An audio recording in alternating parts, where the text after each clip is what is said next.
मेघना बहन कुछ बताएगी अब आप लोगों को। हाँ, सच साहिब। बहन जी बताओ बहन जी, जो भी घटनाक्रम है आपने किस प्रकार से हैंडल किया, कैसे? ये थोड़ी तकलीफ हुई नहीं, ऐसा नहीं, पर परमात्मा हर पल हर क्षण मेरे साथ ही थे, हमारे सबके साथ थे। थोड़ा सा लगा कि शायद बंद करवा सकते हम, पर नहीं, परमात्मा खुद ही आगे ही खड़े थे हमारे साथ, क्योंकि हर पल हमारे साथ या क्या आगे ही खड़े रहते। पर एक हमको बात समझ में आई कि हमको पुलिस शासन ने बता दिया कि जो हम ये समझते हैं कि जो पीला पर्चा आ रहा है वो परमात्मा के हिसाब से नहीं आ रहा है, क्योंकि एक बार कोई अंदर जा रहा है तो वो वहाँ से कुछ लिखावट या कुछ भी यहाँ नहीं आती है, वो इनका हिसाब से ये पीले पर्चे निकालते। तो प्लीज़ हमारे सब भाई बहन हैं तो वो ज़रा समझो और सोचो कि ये क्या कर रहे हैं। आज पवन भगत जी जो बता रहे हैं वो बिल्कुल गलत नहीं है। आज हम भी, हमारे परमात्मा ने आंखें खोली है, हम भी बहुत ज्योति सेवा पाठ सेवा करी और आज हमको पता चला कि हम खाली फोकट के पैसे डाल रहे थे।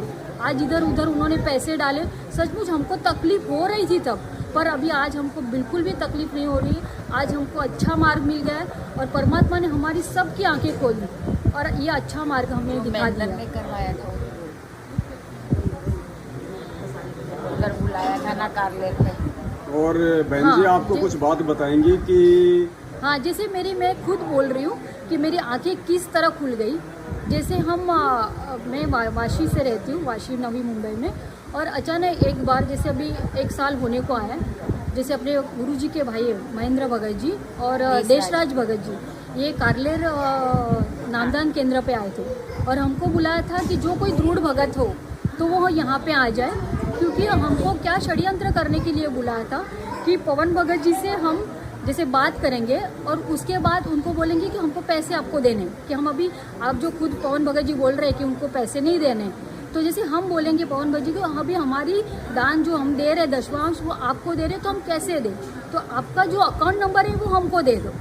तो जैसे अकाउंट नंबर से हमको उनको फंसाना था कि हम 1-2 जन भगत थे, जैसे 50 लोग गए थे वहाँ पे दृढ़ भगत हो, और उनको बता दिया था कि आप ऐसे करो कि जैसे फ़ोन करना है पवन भगत जी को और नंबर लिखवा लेना है।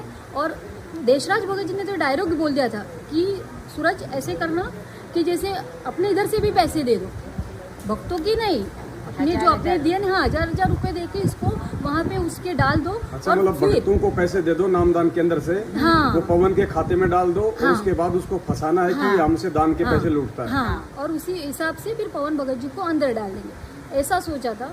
फिर तब मैंने सोचा मिलो ऐसे कैसे, हम परमात्मा तो हमको कुछ ये सिखाते नहीं है।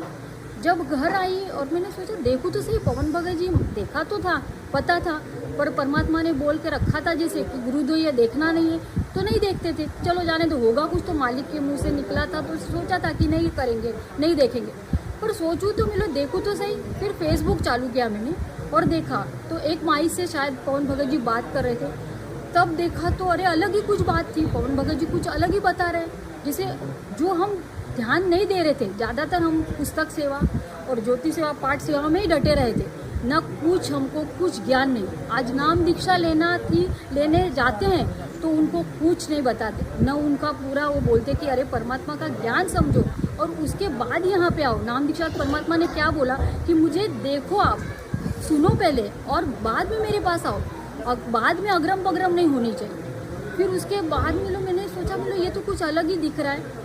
फिर मैंने अचानक फेसबुक पे एक मैसेज आ गया, किसी बहन ने शायद लिखा होगा कि पवन भाई आप ऐसे से सतर्क हो जाओ, आपके हिसाब से कोई तो षड्यंत्र कर रहा है। तो मैंने वो पढ़ा और हमारे कोऑर्डिनेटर है उनको भेजा, उनकी वाइफ को भेजा, अरे मिलो अभी हमको फ़ोन करने की ज़रूरत नहीं है, और चुन के रखा था कि 5-5 सदस्य एक दिन फ़ोन करेंगे। उसके बाद मैंने उनको भेजा तो उन्होंने बोल दिया कि आप मत कुछ किधर बोलो, हम भेजेंगे। जैसे हमारे मुंबई के कोऑर्डिनेटर है सूरज भगत जी, उनको भेजेंगे। फिर उन्होंने उधर भेजा और भेजने के बाद उन्होंने बोला कि ठीक है चलो, जितने 50 लोग आए थे उनको वापस दूसरे दिन बुलाया। तो मैंने सोचा अरे दूसरे दिन नहीं माई चलो, अपने को अभी जाना है, अपने को वापस बुलाया। तो मैंने बोला अरे एक दिन अभी मैं भी जॉब करती थी और मुझे बार बार तो छुट्टी नहीं मिल सकती है, तो मैंने बोला मैं नहीं आऊँगी, क्योंकि मैंने ही अभी देखा है। मिलो अरे पवन भगत जी को फ़ोन करने का अभी ज़रूरत ही नहीं, क्योंकि वो नहीं उठाएंगे अपने फ़ोन। फिर भी नहीं आना ही पड़ेगा। मिलो नहीं भगत जी मुझे नहीं आना। फिर मुझे कुछ तो हुआ, परमात्मा ने बता दिया, शायद कुछ होगा मैंने सूरज भगत जी का फ़ोन आया कि नहीं माई आपको आना पड़ेगा। मैंने बोला नहीं भगत जी, मुझे उस दिन मैं जब गई नामदान केंद्र पे, आज मुझे कारलेर में मुझे आज नाम दीक्षा मिली है। मैंने वहाँ पे जैसे 2019 में नाम दीक्षा लिए, पर उस दिन मुझे कुछ अलग माहौल लगा। मैंने सूरज भगत जी से बात की, बोले भगत जी ये कुछ अलग ही लग रहा है, मुझे वहाँ का माहौल अच्छा नहीं लगा। बोले आज परमात्मा अपने को ये सिखाने नहीं आते कि आप एक भगत को एक फंसाने की बात कर रहे हैं, बोले ये गलत कर रहे हैं। तो उन्होंने बोला ऐसे कैसे आप सोच रहे हो, फिर मैं नहीं आने वाली।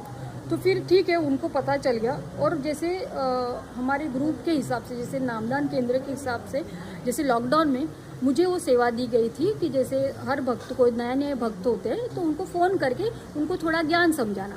और उसके बाद बहुत से हमारे मराठी लोग थे तो सूरज भगत जी मुझे ही नंबर दे देते थे, उनसे प्यार से बात करके।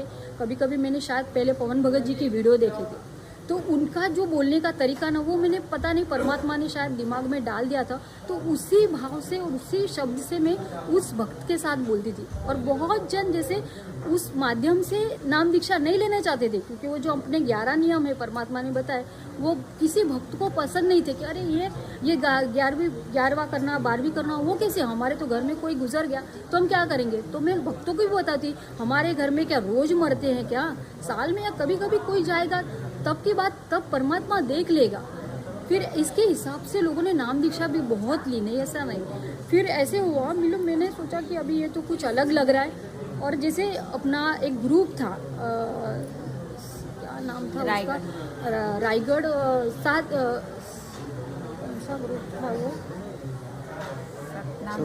जगत वालों के लिए हमने ग्रुप बनाया था। तो उसमें महाराष्ट्र के हिसाब से जैसे मुंबई में रायगढ़ से सेवा मुझे लगी थी। तो जैसे 700 भगत आज मेरे पास थे, जगत वाले, उनको हर टाइम को हमको मैसेज डालना था।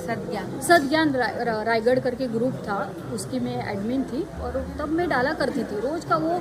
और परमात्मा का तो कुछ ज्ञान नहीं, न मंत्र करना टाइम ही नहीं मिलता था, क्योंकि वो पूरे थे 6 बजे सेवा डालनी, उसके बाद 9 बजे डालनी, उसके बाद 3 बजे, उसके बाद 5 बजे और लास्ट में 7 बजे। ये पूरा दिन जैसे सतर्क रहना था कि मोबाइल हाथ में चाहिए, वरना फिर तुरंत वहाँ से आ जाता था, अरे अपने बहन अपने नाम ये डाला नहीं, सेवा डाली नहीं। तो वो करके पता चला कि अरे हम तो परमात्मा का कुछ नाम कर ही नहीं रहे, ये फालतू का काम कर रहे।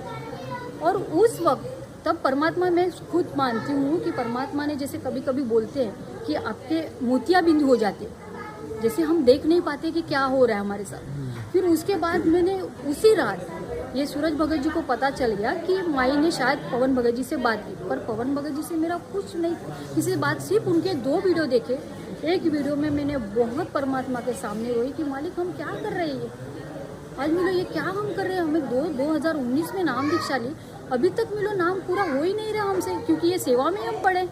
उसके बाद मैंने सोचा मिलो नहीं, अभी अपने को बहुत उस टाइम में जॉब करते करते, आज मेरा छोटा सा क्यों नहीं, आज पार्लर है। आप सबको लगता होगा, पवन भगत जी ने भी बहुत बार बोला कि पार्लर की सेवा मत करो, पर मुझे ऐसे लगा कि आज जो 650 साल परमात्मा आए थे, तब वो धागे से जैसे चद्दर बनाते ना, तो मुझे लगा कि वो धागा मुझे आज परमात्मा ने दिया कि बेटा इससे तू रोजी रोटी कर ले, मैं जब तक आता हूँ तब तक, वो जब आ जाएंगे तो ये मेरा सब छूट जाएगा। जो परमात्मा ने जो छोटा सा मेरे पेट के लिए जो काम दिया वो मैं कर रही हूँ।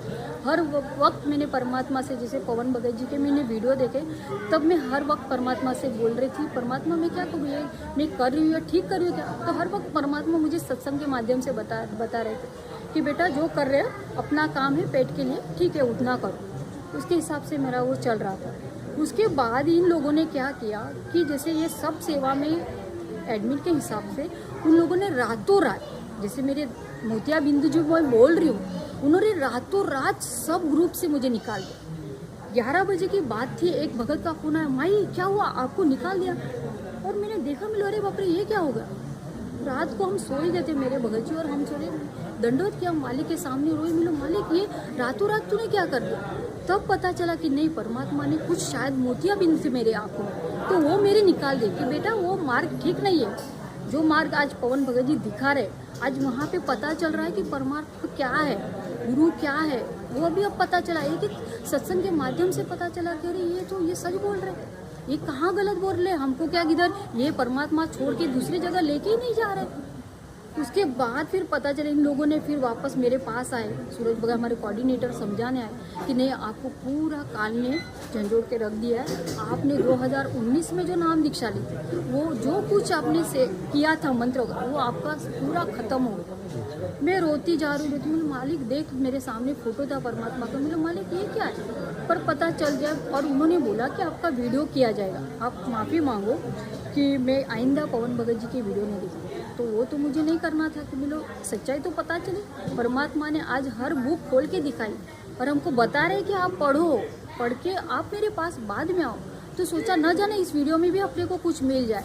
फिर सोचा कि नहीं मिलो, मैंने उनको बोला मिलो ठीक है काल ने मुझे झंझोड़ के रखा ना, ठीक है मैं देख तू मुझे थोड़ा टाइम लगेगा, मिलो मैं देख के फिर आ जाऊंगी ना, है मेरी सेवा जो थी। नहीं आपने सेवा कैसे डिलीट की आपने, क्योंकि फिर मैंने बाद में मिलो अभी इन्होंने हर ग्रुप से हर अपने साथ समिति के जो हमारे जो भाई बहन थे जैसे अपने मैनेजमेंट वाले थे उनको सबको बोल दिया कि अभी ये गुरुद्रोही हो गई, इनसे बात नहीं करनी। आज हर वक्त मुझे हर लोग मुझे शंका समाधान के हिसाब से भी फ़ोन करते थे, पर एक बार एक भगत लेडी ने मुझे फ़ोन किया भगतमती ने कि उन्होंने इतने नीचे गिरे हैं लोग कि जैसे अपने को नाम दीक्षा जब देते हैं तो अपने को जो फॉर्म देते हैं ना, तो जैसे वो लड़की ने मुझे फ़ोन किया कि माई ऐसे हो गया है कि ना गांव से हमारा जो हमने नामदान केंद्र से हमको जो फॉर्म मिला है वो बोलते उन्होंने मांगा है। तो मैं सोचूं मांगा ये तो कभी ऐसे हुआ ही नहीं, आज इतने सालों से हमने किया पर कभी फॉर्म अपने से लिया नहीं, सिर्फ साइन करके तो अपने को दे दिया। बोले मांग क्यों रहे, तब मुझे पता चला कि शायद ये इनके ये खोटे कर्म कर रहे कि मुझसे डरा के कि वो फॉर्म छीन रहे। मैंने परमात्मा से अरदास मालिक अभी मुझे तू मिल गया, मुझे ये फॉर्म एक चिट्ठोरे से कुछ लेना देना चाहिए तो कभी भी तू ले सकता। मैंने वो मेरे घर पे था, मैंने वो पार्लर में ला के रखा क्योंकि मुझे पता था लोग घर में तो हम दोनों ने नाम दीक्षा लिए, बाकी हम 8 सदस्य घर में, मेरे बेटे ने भी नाम दीक्षा नहीं ली थी। तो मैं चल पार्लर में ये पक्का आएंगे। बहुत जन लोग आए मुझे समझाने कि आप गलत करो, ये वो गलत है, वो फंसाता है, ऐसा वैसा बहुत बोला और आप ये सब छोड़ दो और आप इस वापस से इस मार्ग में आ जाओ और गुरुजी से अरदास लगाओ कि मैं वापस से ये पवन भगत जी की वीडियो नहीं देखूँ। फिर मैंने सोचा नहीं मुझे टाइम थोड़ा लगेगा, मुझे तुरंत तो मैं मिलो आपने रातों रात ही मेरे ऑपरेशन कर दिया परमात्मा ने मोतियाबिंद, तो मैं अभी तुरंत तो नहीं है ये मार्ग में आऊँगी, थोड़ा मुझे सोचना पड़ेगा, देखूंगी मैं।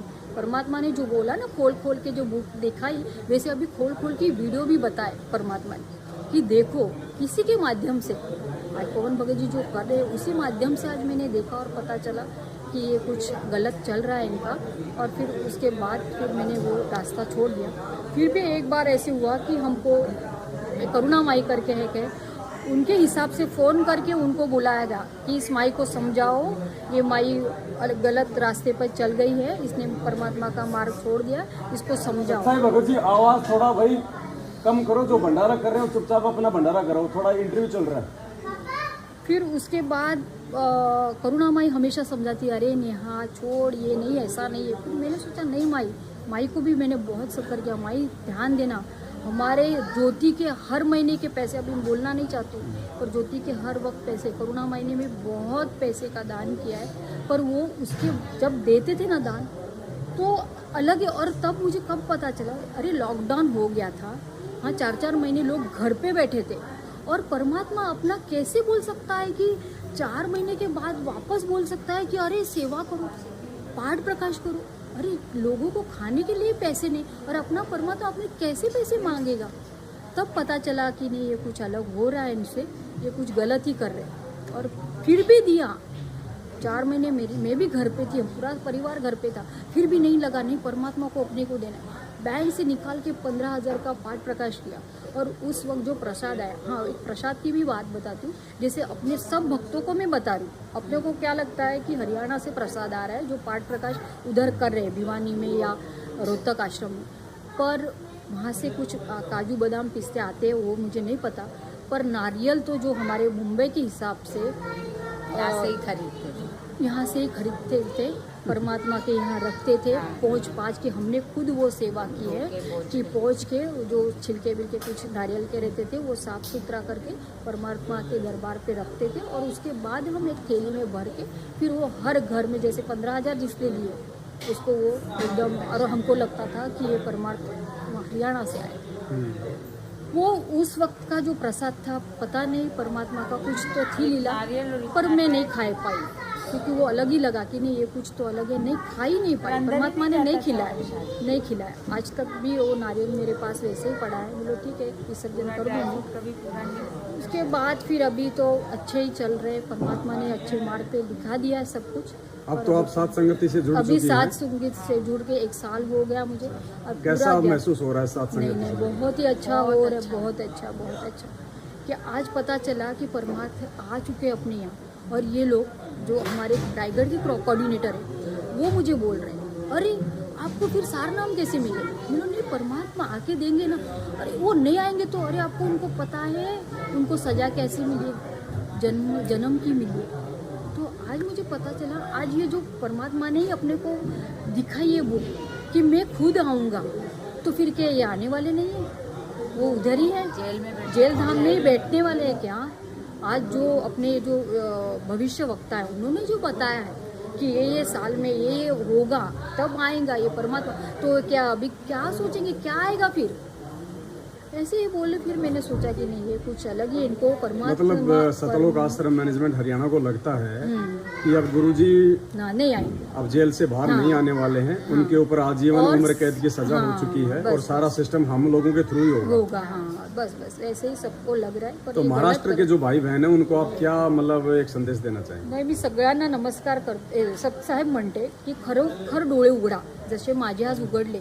आज बऱ्याच संगतीला, म्हणजे आपले जे सगळे माझे भाऊ बहीण होते त्यांना आज सगळे जे माझ्याशी फोन करत होते त्यांना सगळ्यांना तुम्ही बंद करायला लावलं, पण आज परमेश्वराने मला हजारो लोक दिले जे आमची तुम्हाला आपल्याला सातसंगतीमध्ये वाटतात की 150-250 लोक, पण 150-250 लोक नाही आहेत, हजाराच्या संख्येने आहेत।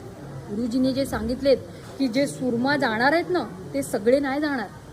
आपण जे आता एवढे आपण 3 लाख वगैरे करोडो बोलतायत, ही सगळी सतलोकमध्ये नाही जाऊ शकणार मला तरी वाटते। कारण की 650 वर्ष असताना आपण त्या गणिकेला जर घेऊन हत्तीवर फिरले तेव्हा आपण मुख मोकलं की नाही, आपण सगळ्यांनी सोडलं त्यांना। मग आता आपण काय गॅरंटी की ते आपल्याला घेऊन जातील? क्या गारंटी क्या है कि वो परमात्मा अपने को इस जन्म में लेके जाएगा? क्योंकि हम भी अभी कर्म ही कर रहे हैं, गलत ही काम कर रहे हैं, कैसे लेके जाएंगे? तो वो सूरमा जो लेके जाने वाले हैं वो शायद मुझे लग रहा है कि यही होंगे, सात संगति वाले होंगे। तो प्लीज़ जो कुछ भगत भाई देख रहे हैं तो वो प्लीज़ इस मार्ग में आओ, देखो। पहले अभी जैसे परमात्मा ने बताया ना कि देखो, बुक खोल के, वैसे वीडियो भी देख के देखो, वो कुछ गलत नहीं बोल रहे हैं, अपने अपने ही तरह ही भाई है, वो कुछ गलत बोल ही नहीं रहे। तो वो देखो और समजो, खरंच सांगते, सब बघून घ्या, ह्याच्यात काही खंडित होत नाही आहे। आज खंडित झालं असतं, आज सूरज भगतजी मुंबईचे संभा कोऑर्डिनेटर, आज बरेचसे लोक होते, त्या लोकांनी माझ्याबद्दल जे काय काय बोलले असतील की तुम्ही काळाने तुम्हाला अडकवलं आहे, तुम्हाला असं केलं, पण आज मी व्यवस्थित आहे। आज माझे 2 काय म्हणतो ना की आपण सुखाची आज भाकरी मी खात आहे। तर तुम्ही पण समजा आणि बघा खरोखर की सात संगतीमध्ये आल्याशिवाय तुमचं पण कल्याण नाही, माझ्या मते तरी वाटते। आज हळूहळू बरीच संख्या वाढत चालली आहे। आज आम्ही अलिबागमध्ये जो हा कार्यक्रम केला आहे, खूप त्रास झाला आम्हाला, नाही असं नाही, पण म्हणतो ना परमेश्वर स्वतः पुढे होता आमच्याशी। आज आम्हाला बऱ्याच पोलीस आमच्या दारात पण येऊन गेले, पण आज परमेश्वर, आज आम्हाला परमात्माने, असं मला वाटते, आज गुरुजी सत्संग के माध्यम से मुझे बताते थे। जैसे मैंने बोला कि मालिक मैं सात संगति का कार्यक्रम करना चाहती हूँ, तो परमात्मा ने उसी सत्संग में मुझे बता दिया, बेटा तुझे मिनी सतलोक दिखा दूंगी वहाँ पर। आज मुझे वही, आज मेरे भाई बहन आए और हम आराम से, अभी पवन भगत जी भी आ गए हैं, अब आराम से सात संगति होगी। और सिर्फ वही मैं बोल रही हूँ कि बार बार मत परमात्मा को तकलीफ दो। ये आप इतने 100 जन यहाँ पे आते हो, 500 लोग आते हो रुकवाने, गलत है ये। परमात्मा ने जो बोला था ना कि मेरा मुंह काला मत करो, हम काला नहीं करें, हम बाहर डीजे लगा के उनका कार्यक्रम नहीं रख रहे। हमारे घर में जो जिसकी झोपड़ी है, जो जिसका रूम है, उसमें हम सात संगति कर रहे, तो हमको मत रोको। आप भी हमारे साथ जुड़ जाओ, हम साथ मिलके परमात्मा के साथ जाएंगे ना। आज परमात्मा जो आने वाले बाहर है, वो हम सबको मिलके ही आने वाले। तो प्लीज़ एक विनती है आपसे कि आप बस छोड़ दो अभी ये। और महेंद्र भगत जी से भी बात करूँ, मंजू दीदी से भी बोल रही हूँ माई कि अपने पिताजी हमारे सबके भी पिताजी हैं, तो प्लीज़ आप भी सोचो ना, कुछ तो होगा ना, कुछ तो होगा। प्लीज़ आ जाइए हमारे साथ, सब हम सब मिलके हम साथ में करेंगे ना सत्संग। बिल्कुल, हम सबकी यही कोशिश है कि परमात्मा उनको भी सद्बुद्धि दे सचमुच और जिस कुमार्ग पे काल प्रेरणा से वे चल चुके हैं उससे अपने पैर वापस खींचें और सब भाई बहन मिलकर परमपिता परमेश्वर जी को प्रसन्न करें। वरना मालिक का तो विधान है, संविधान है, अगर कोई समझे तो ठीक है, ना समझे तो ठीक है। परमेश्वर का मार्ग और मिशन तो कभी ना रुका है, ना कभी ये रुकने वाला है। लेकिन ये जो दाव है इस बिजली पीढ़ी का, जो मौका परमात्मा ने दिया है, वो चूक जाएंगे। तो जितने भी भाई जो सतलोक आश्रम मैनेजमेंट हरियाणा वाले आज यहाँ आए थे और साथ संगति रुकवाने का जिन्होंने को प्रयास किया था, उन सभी से प्रार्थना है कि आप लोग एक बार साथ संगति में क्यों ना आ जाओ। अगर आपकी कोई शंका है, आपको कोई दुविधा है, एक बार आ जाओ सारे के सारे। अरे अगर तुम खंडित भी हो जाओगे तो तुम्हारे पास तो सुविधा है भाई, जाके शुद्ध करवा लेना। एक बार देख तो लो, अपनी शंकाओं का निवारण तो कर लो। बार बार क्यों भटकते हो, क्यों इन लोगों के आदेशों पे अपने कर्म फोड़ते रहते हो आप लोग। कभी इधर गए, कभी उधर गए, कभी पुलिस थाने में गए। पुलिस वाले भी तुम्ही को धमकाते हैं फिर बाद में तुम्हारी हरकतें देख के, क्योंकि तुम्हारा बोलने चालने का तरीका, तुम्हारा व्यवहार और सत्सेवकों का बातचीत करने का तरीका रात दिन का अंतर होता है। पुलिस वाले भी फिर हमको ये कहते हैं कि यार तुम लोग बिल्कुल सही हो, फिर ये लोग तुम्हारा विरोध क्यों कर रहे हैं। तो भाई और बहनों, प्रार्थना है एक बार या तो वीडियो देख लो, वरना सात संगतियों में आओ और नीर खीर का निवेरा करो। अगर सही है तो ठीक है और गलत है तो ठीक है, अपना बैठ के भक्ति करो। कि जानवरों की तरह लोगों के कहने पे क्यों भटकते रहते हो। तो हम सब की तो यही प्रार्थना है। बाकी तो भाई अपने अपने संस्कार हैं, सबकी अपनी अपनी इच्छा है, अपनी मर्जी है, लेकिन समय आने पे उनके जो परिणाम हैं वो भी स्वयं ने भोगने पड़ेंगे। दूसरा आपका कोई साथी नहीं है, क्योंकि ये अध्यात्म है। सत्साई बहन जी, क्या नाम है आपका? सोमा दासी, सोमा दासी, कोलकाता से है। कोलकाता से आई हैं? हाँ, अच्छा, कोलकाता से यहाँ महाराष्ट्र के अलीबाग में सात संगति के लिए आई हैं। हाँ, और कौन है साथ में? अकेले ही है। अकेले आई हो? देखो पुण्यात्मा, कहाँ से अकेले सात संगति में आई है बहन जी। तो क्या संदेशा देंगी भगत समाज को? संदेशा क्या दे, मतलब जुड़ी हो तो ऐसे ही परमात्मा की दया हुई और ना कोऑर्डिनेटर से जुड़ा, ना उसका भाई किसी रिश्तेदार से जुड़ा, किसी से नहीं, ऐसे ही दया हुआ। तो दया की परमात्मा ने, फिर जुड़ गया। फिर गया था नाम धाम लेने के लिए, ठीक है। वो कलकत्ता का श्रीरामपुर पूर्ण नगर में जो कोऑर्डिनेटर था वहाँ से गया था। फिर एक दिन बुक लेने गया था, वहाँ पे बुक लेके आया तो उसका बात हमको अच्छा नहीं लगी। बंगाली में बोलिए, कोई दिक्कत नहीं, बंगाल के भाई भी तो सुनेंगे। जो भाषा आपको, जो आप अच्छे से बोलती हैं आप उसमें बोलो। তো আমি কলকাতা থেকে গেছিলাম, ওই হাওড়া থেকে বালি আপনার শ্রীরামপুরে আছে ওদের কোঅর্ডিনেটর সৎসঙ্গতি ইয়েসের সঙ্গে জোড়ানো। এবার আমি গেছি, ওখান থেকে যাওয়ার সময় বইয়ের জন্য আমি গেছিলাম। অ্যাকচুয়ালি প্রথমে বই আনার জন্য গিয়েছি, তা আমার ওনার কথাবার্তা ঠিক ভালো লাগেনি, কেমন করে আমাকে বলেছিল। তো সেই দিনই আমি গুরুদেবকে বলেছিলাম যে গুরুদেব, তুমি যদি সত্যি হয়ে থাকো বা সত্যি থেকে থাকো, আমাকে তুমি যেমন করে হোক নামধাম দিয়ে দেবে তুমি নিজেই। তো এসে আমি মানে নিজেই গুরুদেব সেভাবে প্রেরণা করেছে, আমি পেয়ে গেছি নামধাম, ঠিক আছে। তা গুরুদেব এমনকি আমি এটাও বললাম যে গুরুদেব, আমি যে নাম পেয়েছি বা পাচ্ছি সেটা কি আমি করব না না। আমাকে তখন এসে আবার বললো যে না, আমার নাম সত্যি, আমি সত্যি। তো সেই দিন থেকে আমি নাম করে যাচ্ছি এবং আস্তে আস্তে ধীরে ধীরে সৎসঙ্গতির সঙ্গে আমি জুড়লাম এবং এর ভিডিও দেখলাম। আর আমি এমন হয়েছিল যে আমার দুটো টিউমারও ছিল, সেটাও ভালো হয়ে গেছে। আমি আর কি বলবো, পরমাত্মার অশেষ কৃপা আমার উপরে। আমি একাই জুড়েছি, আমার স্বামী ছেলে সবাই আস্তে আস্তে জুড়ুক। পরমাত্মার কাছে আমার অশেষ কৃপা, এটাই চাওয়া পাওয়া, बस। जय परम पिता परमात्मा की सत साई। सत साई बहन जी।